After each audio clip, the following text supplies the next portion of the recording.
വാലൈക്കും അസ്സലാം. എന്തൊക്കെയുണ്ട് അത് വർത്താനം? സുഖാണല്ലേ?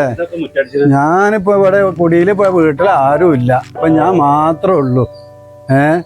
കുട്ടികളും പെണ്ണുങ്ങളും ഒക്കെ നമ്മളിപ്പോ ഈ ഗൾഫിൽ നിന്ന് വന്നതോടുകൂടെ തന്നെ ഒരു തടി എടുത്തു പോകണം.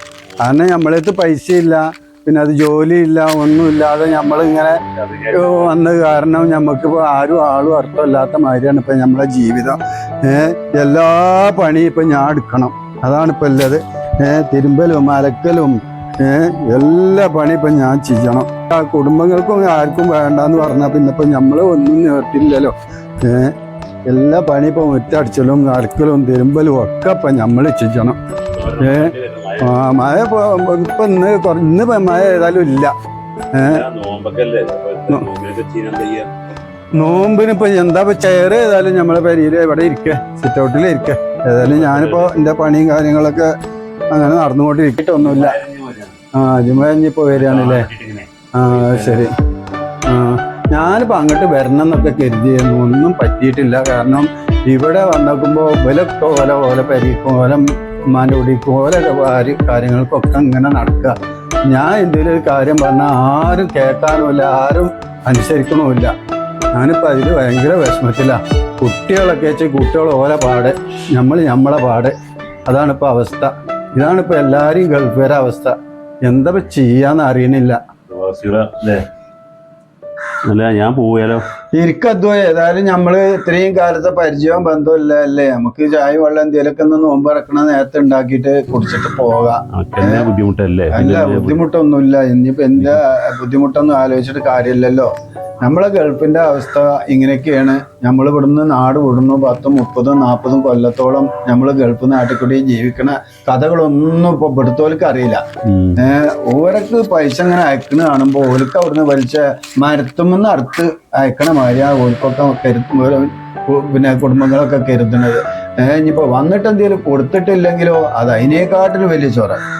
എന്നിരുന്നാലും നമ്മള് അവിടെ ജീവിക്കണേന്റെ കഥകളൊക്കെ എന്ന് പറയുന്നത് അതോ നാടിലെ അവസ്ഥ ഇവരോടൊന്നും പറഞ്ഞാൽ മനസ്സിലാവൂല. നമ്മളൊരു റൂമില് 10, 15 ആളുകളൊക്കെ കാരണം ഒരു റൂമിൽ താമസിക്കുന്നത്. അങ്ങനെ താമസിക്കും പല വിഭാഗക്കാരുണ്ടാവും. ബംഗ്ലാദേശികളുണ്ടാവും, പാകിസ്ഥാനികളുണ്ടാവും, മലയാളികളുണ്ടാവും. എല്ലാരും ഒരു കമ്പനി ആകുമ്പോ അങ്ങനെയല്ലേ, പല ആളുകളും ഉണ്ടാവും. അതിന്റെ ഉള്ളിൽ നമ്മൾ ഒരു വാതിൽ തുറന്ന് കയറുന്ന സമയത്ത് ഒരു സൗണ്ട് പോലും ഉണ്ടാക്കാൻ പാടില്ല.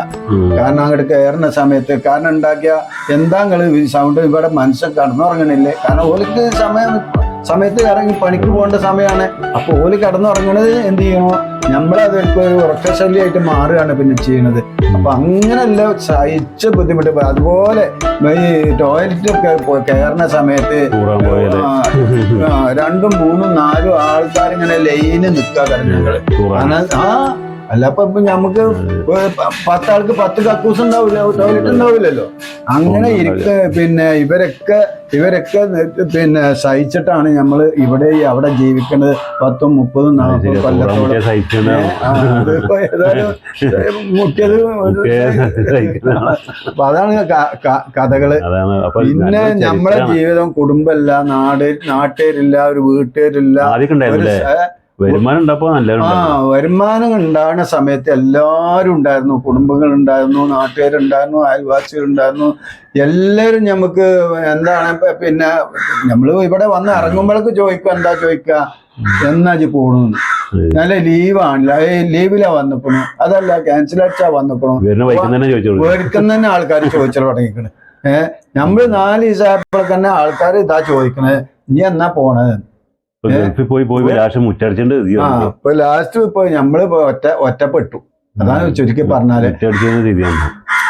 ഇവിടെ ഇപ്പൊ ഞാൻ ഇന്നിപ്പോ ജുമാക്ക് പോയ സമയത്ത് പോലും ചോദിക്കണം എന്താണ്, ലീവിലല്ലേ വന്നിക്കണെന്ന്.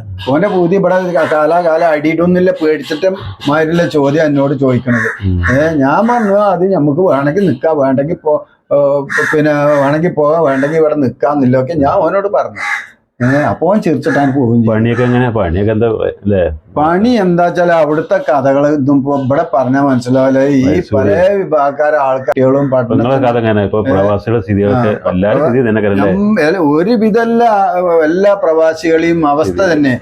കയ്യിനും കാലിനും നീച്ചാൻ വയ്യാതെ അസുഖം വന്നു കഴിഞ്ഞാല് പിന്നെ ആരും ഉണ്ടാവൂല. നമ്മളും നമ്മളെ തടി മാത്രമേ ഉണ്ടാവുള്ളൂ. നമ്മൾ പറയണതും ചെയ്യണതും ഉണ്ടണതും ഒക്കെ പിന്നെ കുട്ടികൾക്ക് കാണിച്ചാലും വലിയവർക്ക് കാണിച്ചാലും പെണ്ണുങ്ങൾ കാണിച്ചാലും ആർക്ക് കാണിച്ചാലും അത് ഇഷ്ടപ്പെടുന്നില്ല. അതാണ് ഇപ്പൊ ചുരുക്കി പറഞ്ഞാല്. ഇപ്പൊ ഞാൻ കണ്ടോ എന്റെ അവസ്ഥ, ഒറ്റപ്പെട്ട് കിടക്കുക. ഇപ്പൊ ഞാന് എനിക്ക് ആരുമില്ല, ആളും അർത്ഥമില്ല, കുടുംബങ്ങളില്ല, സഹായിക്കാൻ ആരുമില്ല, ചോദിച്ചാനും പറയാനും ആരുമില്ല.